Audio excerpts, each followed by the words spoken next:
Yeah. Can I also say something else? Like, so like with the positive thinking thing and all that crap, whatever. Oh, you just got to reframe it. You just got to be positive.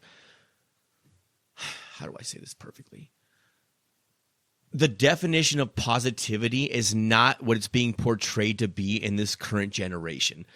Pain doesn't equal bad, right? And if you're not feeling good, that doesn't mean that it's negative. There's a duality throughout all of nature. There's light and dark on either side. There's righteous anger. There's unrighteous anger, right? There's righteous love. There's unrighteous love. There's good. There's bad. There's hormetic stress, which is like going to the gym, which builds you up. There's destructive stress, which is like drinking and smoking, which breaks your body down. They're both types of stress, but one has a positive effect. One has a negative effect. So just because you're feeling bad doesn't mean that that's bad.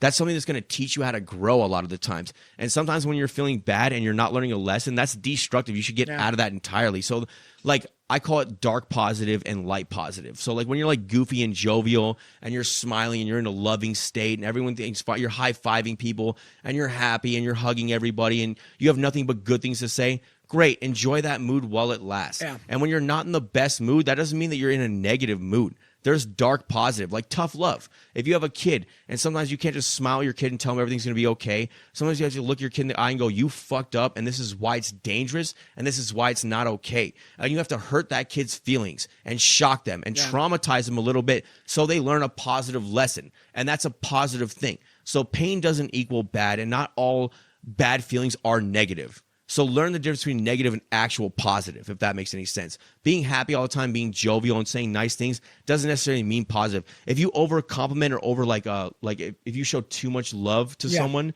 you spoil them. Yeah. You know what I mean? So there's a balance with everything. Them bad. You spoil them bad. Yeah. So I'm saying like the state that you were in wasn't necessarily a negative state. It was not the best place that you could be in, but that's what's going to teach you how to learn how to grow and move forward and do things differently in the future. Yeah, that shit shapes you, dude. That's absolutely. I will what you said. I'm going to apply that to the everyday. And that's just like a jumping off point. Like develop your own stuff on top of that, but it's a place to start. But you need that outside opinion sometimes. Always. You know what I mean? Yeah. Always. And now I can apply that to, so if I do become in a weird state again, which was probably going to happen in the future, now I know how to kind of like deal with it a little better. And the next time it happens, take something from that and move forward and move forward. Dude, I'll tell you something that I do. That's what you do. So I'm very, very confident in my ability to like analyze situations, see reality for what it is, understand the truth, et cetera, et cetera. But throughout my history in general, whenever I've fallen in love with a girl, I always go to my most trusted friend and confidant, the one that I know knows me, understands what's good for me, and is outside of the situation. And I tell them right to their face, hey, I have feelings for this girl. My mind is basically like, like compromised. Yeah. I can't see her for what she is. Just like, be around us, spend some time with us or whatever, and then tell me your honest assessment of what's going on, because I can't tell. You can't always know everything all the fucking time. You're not an island. You need help. You need outside perspective.